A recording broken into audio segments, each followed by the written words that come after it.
Hey guys, welcome back to our YouTube channel. Hope you're all doing well. So in today's video, we will discuss the top 5 best budget laptops under $500. All the product links are given in the description below, so without further ado, let's jump straight into the video.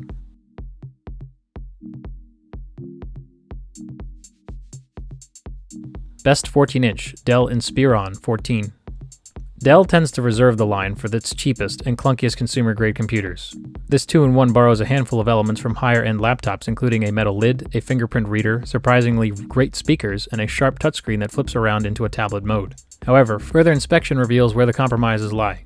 The display is on the dim side, the chassis is part plastic, and the trackpad has a chintzy click mechanism, and the laptop is heavier than high-end computers with similar specs. It comes in a single color scheme called Mist Blue. Still, it's a subtle hue that only covers the aluminum lid and is barely distinguishable from the gray matte plastic chassis underneath. Despite the use of plastic, this is a sturdy machine. You'll hear a creak when grabbing the laptop, but its corners and the keyboard barely flex under pressure. The 1080p touchscreen has a glossy finish with edge-to-edge glass that helps reinforce the laptop's premium look. The bottom of the screen drops down below the keyboard section in clamshell mode, providing a raised surface for typing. The screen can also flip 360 degrees into tablet mode and has a stylus support, though no pen is included in the box. The keyboard is pretty nice. While the keys keep low and don't offer much travel, they depress with a satisfying bump. None of the squishes or wobbliness you'll find in cheaper keyboards. For a laptop with an AMD Ryzen 7 5700U processor on board, the performance is just about what you'd expect. It tears through multi-threaded tasks such as video encoding and feels sufficiently zippy for web browsing and document editing. The laptop remained calm and quiet while juggling multiple apps, browsing tabs, and downloads. Overall, it's a sturdy laptop with solid performance, a convertible touchscreen, loudspeakers, and a convenient fingerprint reader. But the trade-offs you'll make in pursuit of that lower price, most notably the dim display and stiff trackpad, might keep you from outright loving it.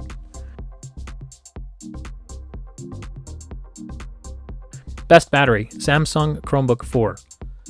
Measuring at 0.66 by 11.3 by 8 inches, closely matching the 11.6-inch Lenovo Chromebook 3's 0.71 by 11.3 by 8.1 inches.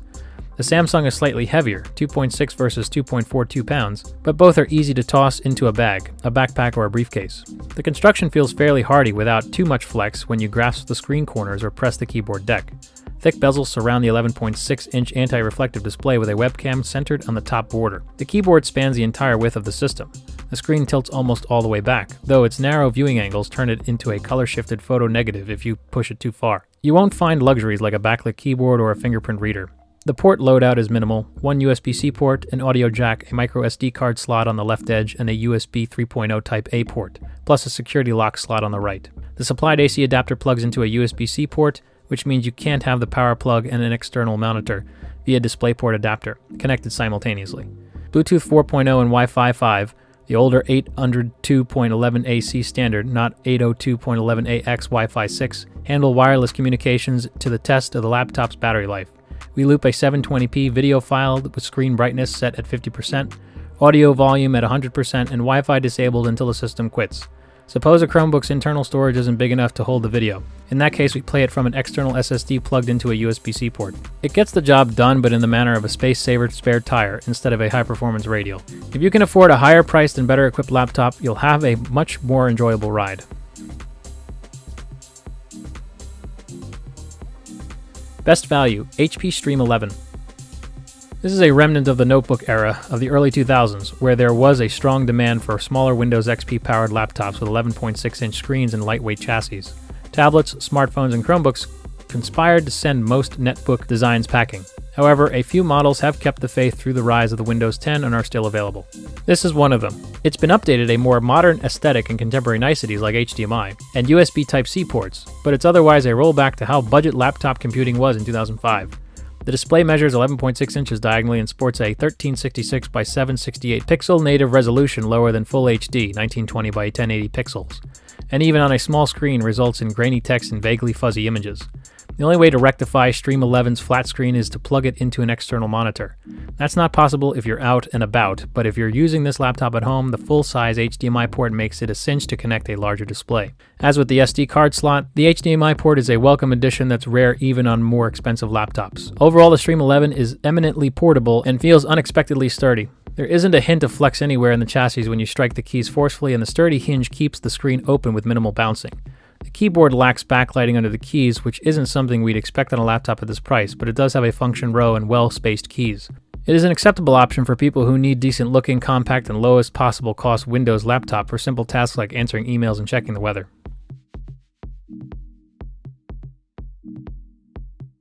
Best lightweight, Asus Chromebook Detachable CM3. Like many 2-in-1 computers, the CM3 consists of a lightweight tablet body with an accompanying detachable keyboard. The tablet's housed in an aluminum body that feels nice to hold and is durable enough to withstand a bit of wear and tear. It weighs just over a pound, making it light enough to carry while reading an article or two. Even with the keyboard and kickstand cover attached, it's barely noticeable when tossed in a bag. The kickstand cover, which magnetically attaches to the back of the CM3, is pretty handy too. Like Logitech's combo touch keyboard case for the iPad Air and Pro, it gives the tablet an adjustable kickstand that lets you prop your tablet up at any number of viewing angles. While the CM3's processor isn't great for multitasking and heavy-duty graphics work, it doesn't consume much power. With the display brightness set to about 50%, it lasted through nearly 8 hours of working in Google Docs, Chrome, and the Play Store, as well as reading some articles in Pocket and watching a few YouTube videos. There was still a 60% battery charge left at the end of the day. In the case of the Microsoft Surface Pro 8 and Apple iPad Pro and Air, getting a stylus to doodle on your screen for notes or illustrations will cost you extra. But you get the one included with the CM3 in the box along with the keyboard and kickstand covers. Better than that, there's a place right in the tablet to hold the stylus when not in use. The actual typing experience on the detachable keyboard works fairly well. Its keys are on the small side, but they're fine once you adjust and make a satisfying click when pressed. The trackpad is also fairly great. Scrolling is responsive and spacious enough to move your cursor across the screen without having to adjust your finger positioning.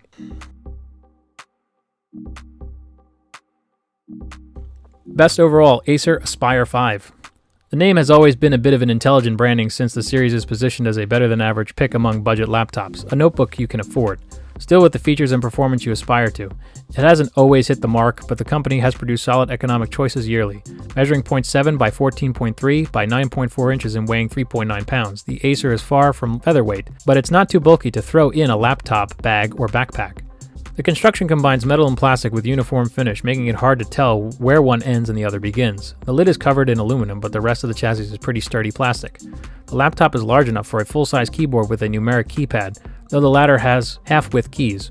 The keyboard is backlit for visibility in dim rooms, and the tiled keys are reasonably comfortable to type on. The narrow keys on the keypad aren't as comfortable, but any number pad is better than none if you're doing a lot of data entry in spreadsheets. The touchpad is extra wide, giving you a spacious surface for gesture controls as well as basic clicking and scrolling. It doesn't skimp on connectivity, with plenty of ports that'll free you from having to bring along a hub or adapter. On the laptop's left side are 3 USB 3.2 ports, 1 Type-C and 2 Type-A's, an HDMI video output, and a compact Ethernet jack. On the right, you'll find a third USB-A port, a 3.5mm audio jack, and a Kensington lock slot to physically secure the machine. The Wi-Fi 6 handles your networking needs, assuming you don't use the Ethernet port. Bluetooth is available for wirelessly connecting headsets, keyboards, and mice. It relies on integrated graphics instead of an AMD or NVIDIA dedicated GPU. It's naturally limited in graphics performance. It's okay for office productivity, streaming media, and even light photo editing. Still, if you're looking to play the latest games, you'll have to look elsewhere. That said, its graphics are quicker than those of most economical models. The laptop's battery life, by looping a locally stored 720p video at 50% screen brightness and 100% audio volume with Wi-Fi and keyboard backlighting, turned off until the system quits. We also see a Datacolor Spider X Elite monitor calibration sensor and software to measure the screen's coverage of popular color gamuts or palettes and its brightness in nits, candelas per square meter. Made to tread the line between budget and mid-range laptops, this has a tightrope to walk, balancing an affordable price and capable features. The latest version handles that balance reasonably well. However, some rough spots are hard to ignore, like the lackluster display and missing biometric touchscreen features. But on the whole, it delivers what the Aspire line has always promised, a better than bare-bones laptop for consumers in tight budgets.